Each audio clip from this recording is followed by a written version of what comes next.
grande que nós temos. Superado esse desafio cultural, as tecnologias vão ajudar. Eu não acredito, né, que a tecnologia é a panaceia para tudo. Não é ela que vai nos salvar ambientalmente. Ela é uma ferramenta importante que sempre tem que ser utilizada. Mas qualquer tecnologia tem que ser adequadamente colocada dentro de uma realidade social, produtiva e ambiental.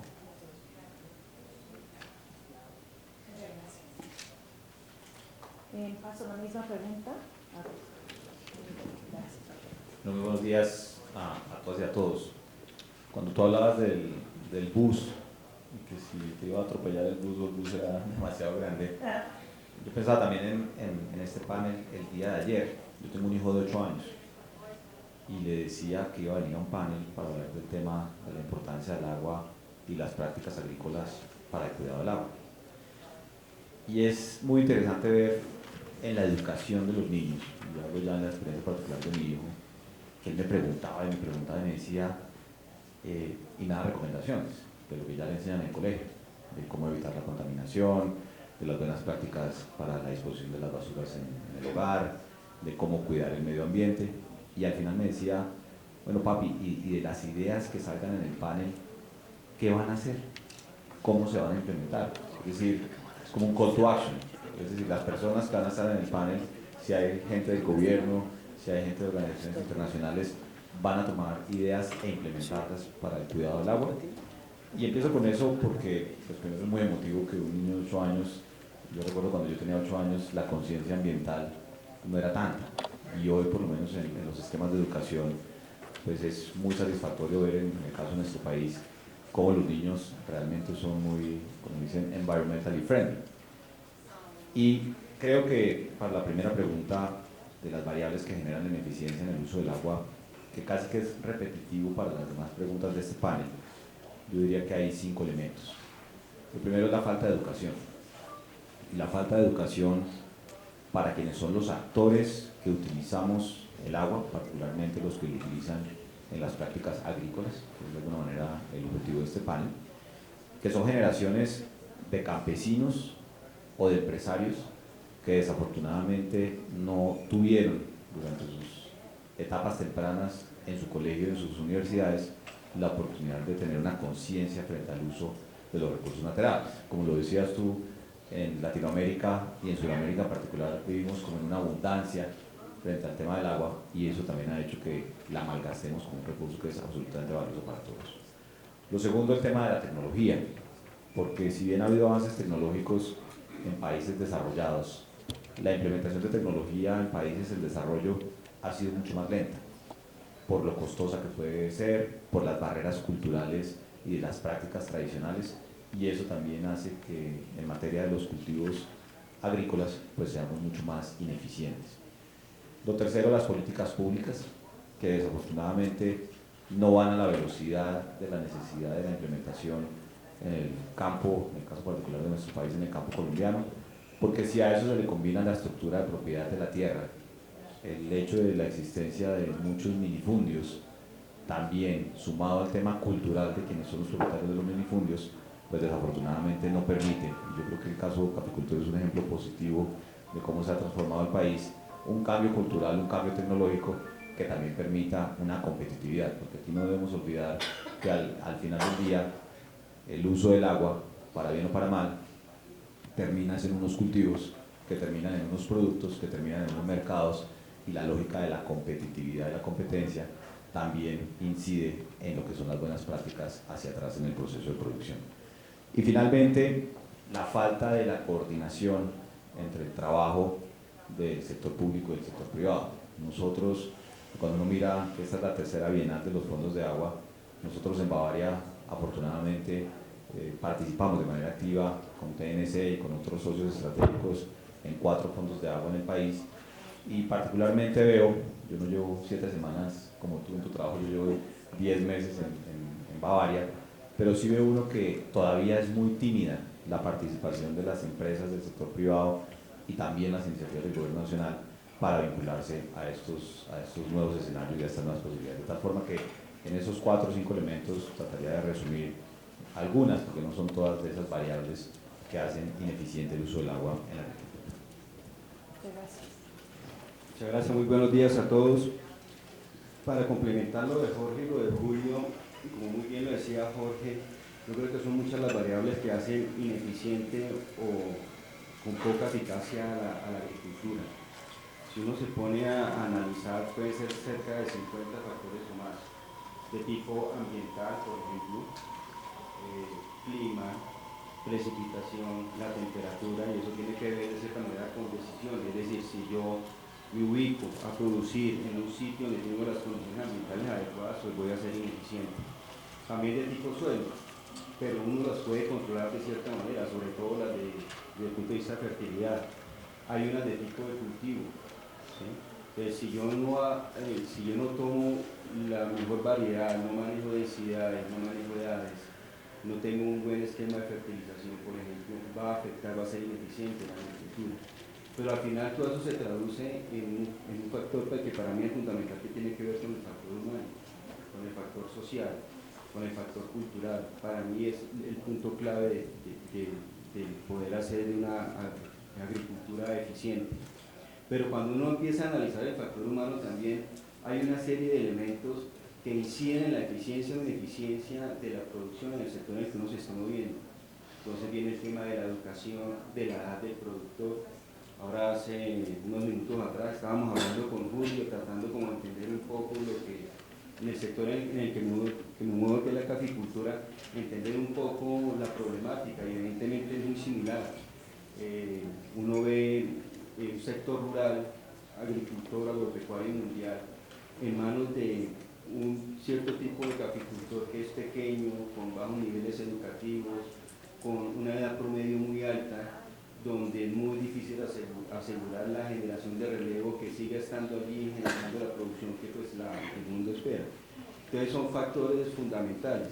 Cuando uno analiza todo eso, entonces uno podría ir y pensar también en los tres factores claves que inciden en la producción, que siempre nos han dicho y son evidentes, que es tener disponibilidad de mano de obra, capital de trabajo y tierra.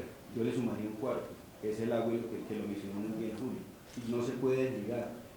Incluso se decía que si se hablaba de tierra estaba ahí inserta la fuente hídrica, pero no es así. Hoy estamos viendo cómo, procurándose tener tierra, si no existe agua, se puede generar ineficiencia en la producción agropecuaria. Con esto quiero decir, y de manera de reflexión, es que las variables pueden ser muchísimas, pueden ser infinitas, pero uno tiene que aprender a conocer dónde se está y para dónde se quiere ir, para poder tomar las mejores decisiones en función de qué hacer y cómo hacerlo, ¿sí?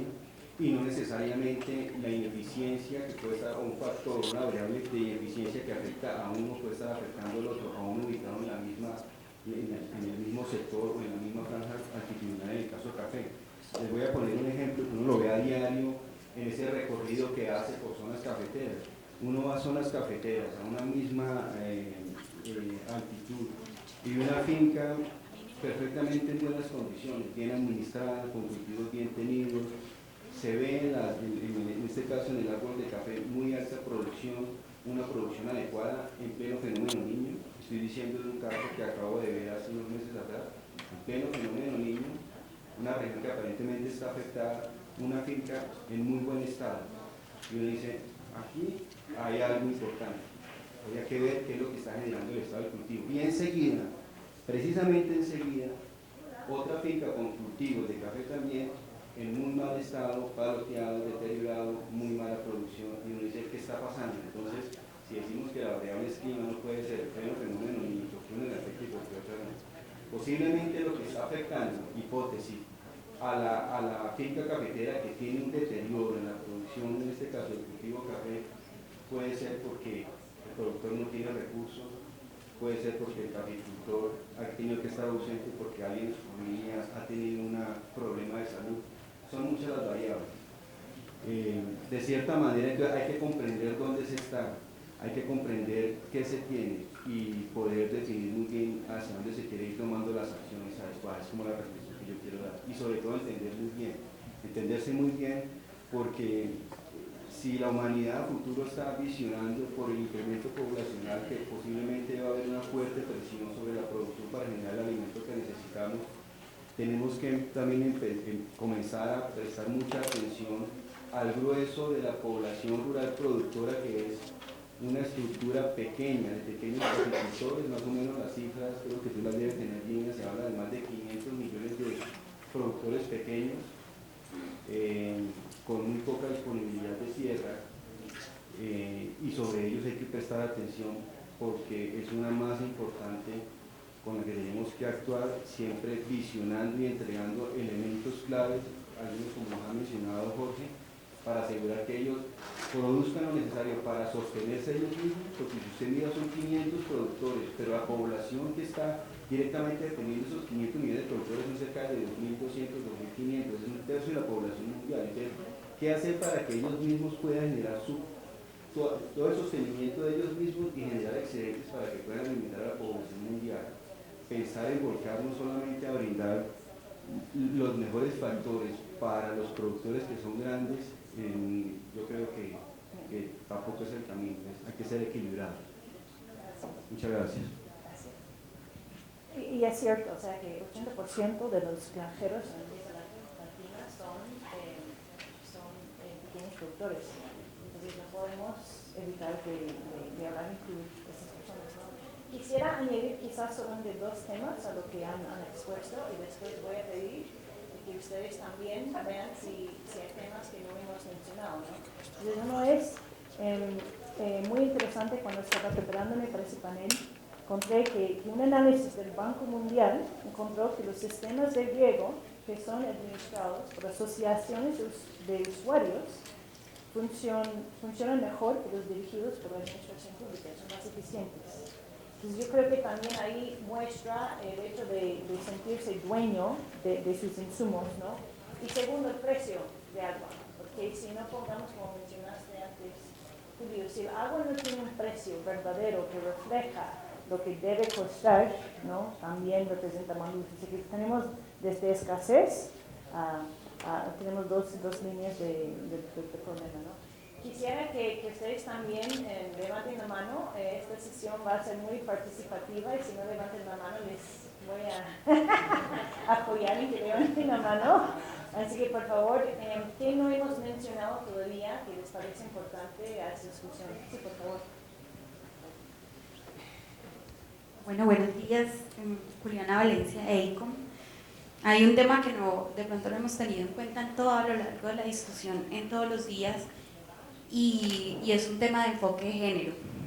Que en el tema del manejo del agua, pues yo trabajo más en cambio climático, y en cambio climático sí que es un tema fundamental, y yo estoy ubicada en la región cafetera, estamos trabajando en la cuenca del río Chinchiná, y es impresionante los avances que tiene la región en el tema de género relacionado al manejo adecuado del recurso hídrico, no solamente en el tema de agricultura, o sea, de generar el grano, sino de lo que viene después, el beneficio, el secado, todo ese tema que implica mucho manejo de agua. En nuestra región ha tomado un tema importante, no siendo feministas, sino el tema del rol, ¿sí? Porque en nuestra región, yo soy cafetera, generalmente sí había mujeres en el sector, pero el propietario de la tierra seguía siendo un terrateniente grande, y el que tenía cédula cafetera era el terrateniente. Ahora ese esquema está cambiando, y vemos mujeres que son propietarias del predio, propietarias de toda la cadena productiva, incluso tienen sellos verdes, incluso tienen esquemas que no son tan grandes como un fondo de agua, pero sí participan del esquema de Banco 2, que es un esquema de pago por servicios ambientales. Entonces me gustaría, si alguno de ustedes tiene experiencias en ese tema del manejo de género, no que es hombre o mujer, sino del rol en el manejo del recurso con ese enfoque de género. Es solamente como eso, saber si existe, si la conocen y cuál ha sido el resultado. Me encanta que cada vez que mencionamos género tenemos que desasociarnos con el feminismo, pero eso es otro tema para otro panel. Sí. Otra pregunta había por aquí. Yo tengo una preocupación muy grande con respecto a efectos indirectos de la agricultura, como ejemplo la adecuación de caminos no pavimentados. Una gran parte de la escorrentía superficial que llega a los arroyos y a los ríos con una carga enorme de sedimentos, causa una transformación tremenda en el ecosistema acuático. Es la escorrentía derivada de áreas agrícolas con caminos no pavimentados.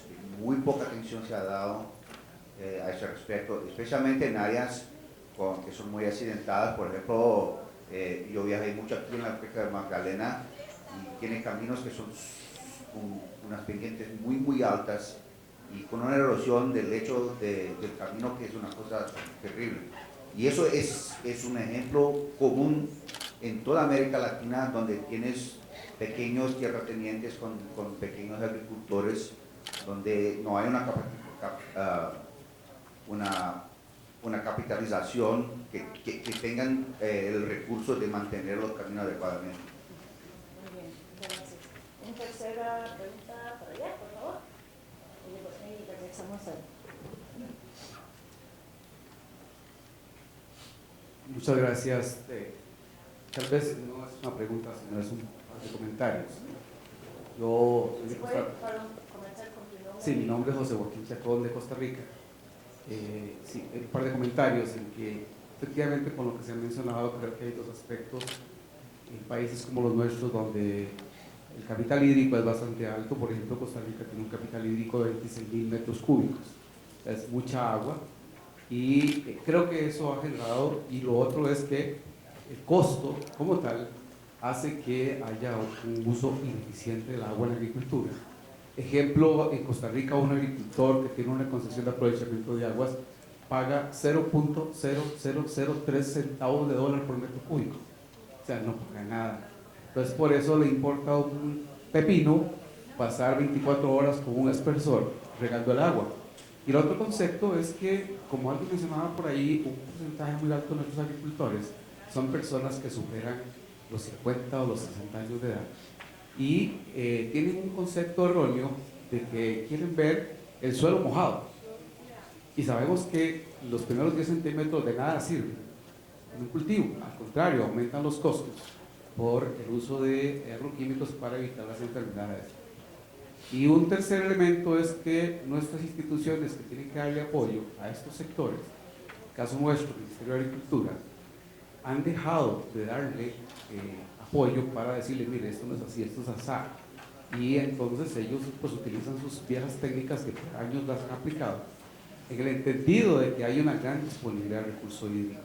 Entonces creo que esos tres aspectos por lo menos es lo que ocurre en Costa Rica.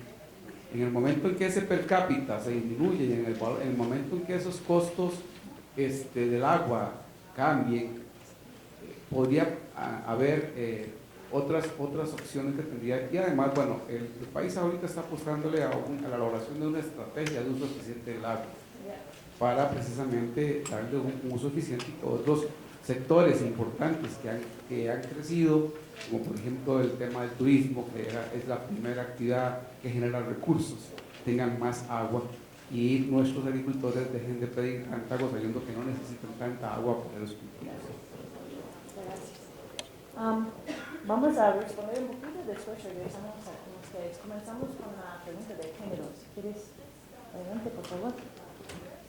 Gracias, Gina. Mire, es una pregunta muy interesante.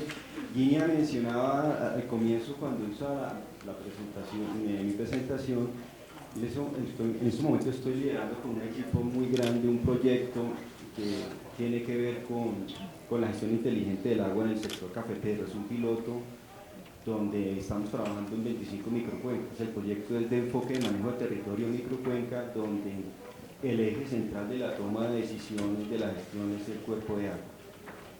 Y cuando se formuló el proyecto y fue aprobado, se mencionaba el elemento género. Lo que hicimos fue trazar una estrategia precisamente para poder incluir a las mujeres. No es, como tú dices, totalmente de acuerdo en un tema de feminismo, sino es cómo incluir y cómo empoderar a las mujeres en el contexto familiar, en el contexto comunitario, tratando de potencializar esa capacidad que tiene, y sobre todo por algo que nos marcó el diagnóstico, es que todo el manejo del recurso hídrico en finca está en manos de las mujeres.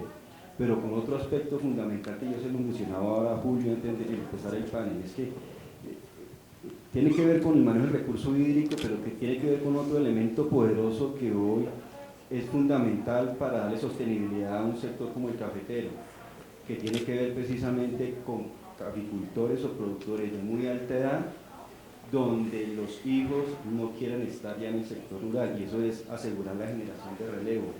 Entonces estamos viendo cómo la mujer juega un rol fundamental en el manejo del recurso hídrico, pero juega un rol fundamental en asegurar la generación de relevo. Yo le decía a Julio, ¿por qué razón? Porque estamos viendo que la mujer, desafortunadamente, en medio de una comunidad algo machista, donde por muchos años estando en su finca posiblemente ha tenido insatisfacción, no ha tenido la oportunidad de generar su propio ingreso, siempre levantándose muy temprano a acompañar a su esposo en esas jornadas difíciles de lo que es manejar una empresa cafetera, preparar la comida para los trabajadores, posiblemente se ha generado mucha frustración y ella se encarga de manera silenciosa de irle transmitiendo sobre todo a los hijos varones el que no vale la pena estar en un sector y que no haga lo que su papá, que se ponchó toda la vida de mucho trabajo y posiblemente no generar lo que se requiere. Entonces la mujer juega un rol fundamental. A raíz de eso es que en el proyecto decidimos generar una estrategia que involucra equidad de género, pero no quisimos quedarnos solamente en el discurso. Entonces, si uno quiere de cierta manera trabajar en función de la equidad de género, y cuando uno habla de equidad de género es, en este caso, darle al género, al sexo que más está ciertamente relegado, que es la mujer, que no solamente pasa en el sector cafetero, sino pasa en el sector urbano, en las empresas.